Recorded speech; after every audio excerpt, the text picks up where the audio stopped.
wants you. We can bring it on the floor. Never danced like this before. We don't talk about it. Recap of where we are in the league. We managed to get a clean 6-0 over the BC Bastardons last week, which is a great boon to our plight for playoffs. We are still currently the top contenders in our conference, and in a very solid spot to stay there as long as we keep winning. The second we lose a battle, things are going to get a lot more interesting. So hopefully we'll be able to secure the wins where they are needed. Regardless, this coming week, which is now week 11, we are taking on the I believe it is the New Jersey Flabebe, and the New Jersey Flabebe are a team we faced earlier in the season. They are in our own division, and we were able to beat them last time. But they are certainly a very big, very threatening team in the league, no doubt. And I had to prep very intensely for it because we ain't messing around. Every win counts in here. So without further ado, we're gonna hop right into it.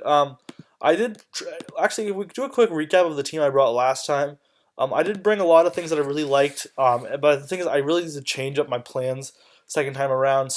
But I also wanted to see how I could play around with the way that he's gonna be able to read and play my team.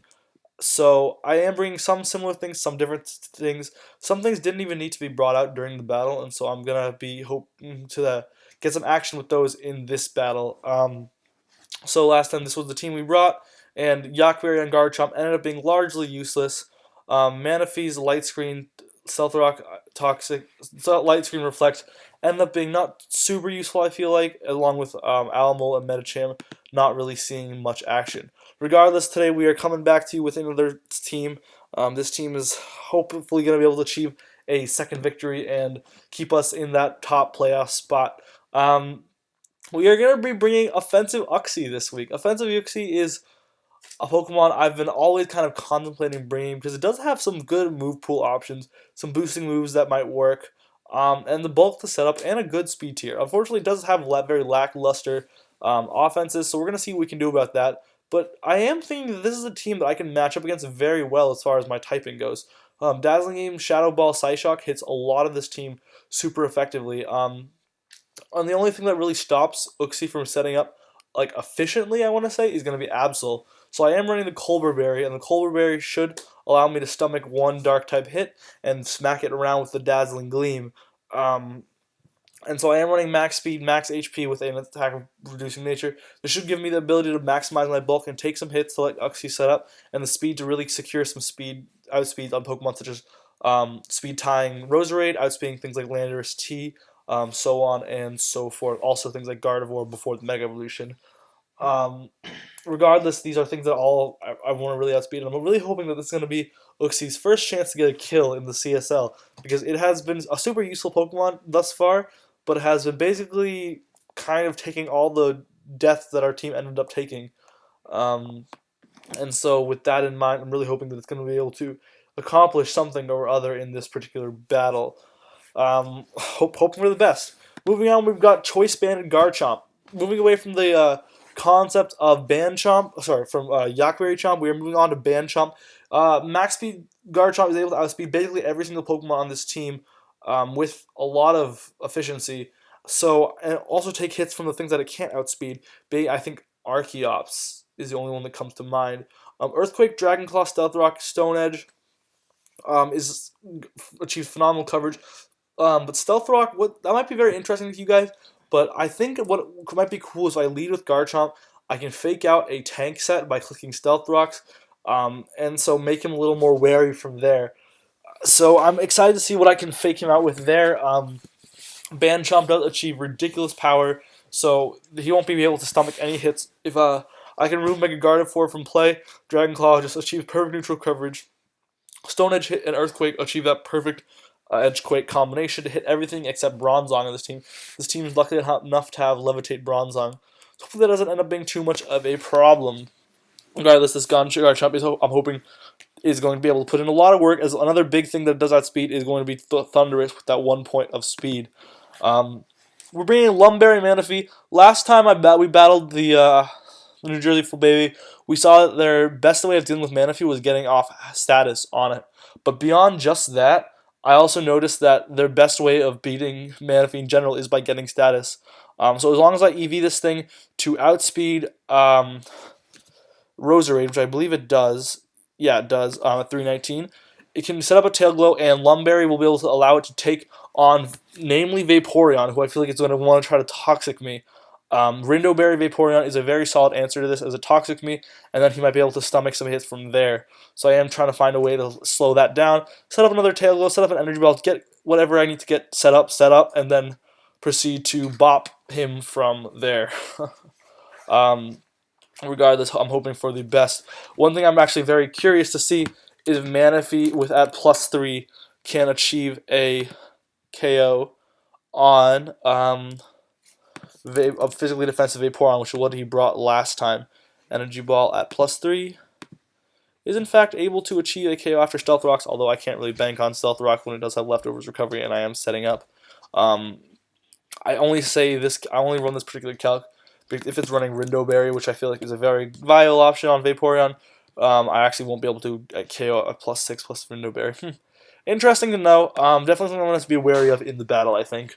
Regardless, it's good to see that, and Manaphy is again going to come in and hopefully be able to do what Manaphy does. Maybe this was a game where Manaphy had put in a lot of work last time. I didn't want to be too predictable with it. I ran Salicberry last time. I'm hoping Lumberry really is able to put in some work. Next up, we got Bruce Lee. This is the exact same Metacham set that we ran last time. I really didn't see the need to run anything different. I did want to run max speed on this thing. I actually kind of want to run, maybe for Gardevoir it's worth running max speed anyways. I do want to run max speed on a lot of these Pokemon actually, just to outspeed type Gardevoir. Although I'm not too worried about Gardevoir because Fake Out plus Bullet Punch does KO Gardevoir. Metacham is here to do some damage. I opted not to run Drain Punch this time. Rather, I'd be clicking High Jump Kick, just doing a lot of damage to anything. Metacham is cool in this battle for its ability to revenge kill a lot of things and put a lot of offensive pressure. However, it is not super necessary, and thus I didn't really feel like I needed Drain Punch all that much. So with that in mind, I am very excited to see what Metacham is able to accomplish. Next up, we got Snorlax. This is the exact same set, slightly tweaked EVs. The current Spadef EVs allow me to guarantee a 3-hit KO not get 3 KO by Focus Blast. And with the Cord, with Alomola, I should be able to Wish Pass into Snorlax at least once. I am running immunity to give myself that toxic immunity on this team.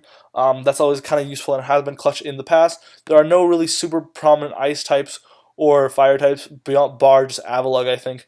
So I don't think Snorlax needs to be... And Snorlax can't really take on Avalugg super well. Even Heavy Slam's not doing much to it. So with that in mind, I don't really feel the need to run anything beyond that. I am running just some attack EVs and the rest into HP and Spadef. This is the stomach. As many attacks as I may need to stomach. I want to check actually, well, how many attack EVs was I running last week? Yes, yeah. I wasn't running a whole lot either last week. But this Snorlax does achieve just phenomenal coverage. Facade, if I do get burned by a Scald, say, I will be able to start whipping out some damage. Sorry. I'm suffering from a bit of a cough. And so this should be pretty useful, no doubt. I'm really hoping for the best, and Snorlax was able to honestly dominate the game last time around. And I was honestly considering bringing Curselax. I decided I really liked Assault Vest's Snorlax's ability to take on the special attackers that this team has to offer. Because Assault Vest Snorlax Cord with the next Pokemon, almost the same Love Disc, Mega Love Disc that we brought last time, able to just take on this team super effectively in every sense. These two Pokemon just really put a lot of offensive and defensive pressure simultaneously. We did run Scald last time. This time we are running Knockoff. Knockoff will hopefully be able to give us some utility because both of the moves that I run on Alomola, mainly being Knockoff and Scald, there are some other options. Healing Wish is cool, and I probably will run some other moves once upon a time. They both achieve really good utility. Obviously, Scald for the burns, and Knockoff for removing items, and thus they become very spammable moves. So if I'm expecting a switch, I can easily click Knockoff. If I'm not expecting a switch, I can click Knockoff, and nothing ever wants to take a Knockoff, similar to how very few Pokemon ever wants to take a Scald. I can just knock off the opponent's item no matter what they want to do. That should become handy. Toxic Wish Protector is very standard, plus Regenerator allows me to keep switching out and healing back up, and hopefully I can get some Wish Pass to Snorlax, because that is a strategy that has been useful in the past. But I think this is a pretty good team. I'm pretty excited to see what it can do. I'm running a couple cool sets. I am pretty excited about Uxie, Banchomp, and Manaphy in particular. These three are are kind of unique-ish variants of what I usually bring. I've never brought a Lumberry on Manaphy. Garchomp, I only brought Choice Band once this season. It was a very different type of Garchomp, just being a hard wall breaker. and Uxie being offensive for the first time ever. We're going to see how it goes. I'm hoping I can take advantage of what he...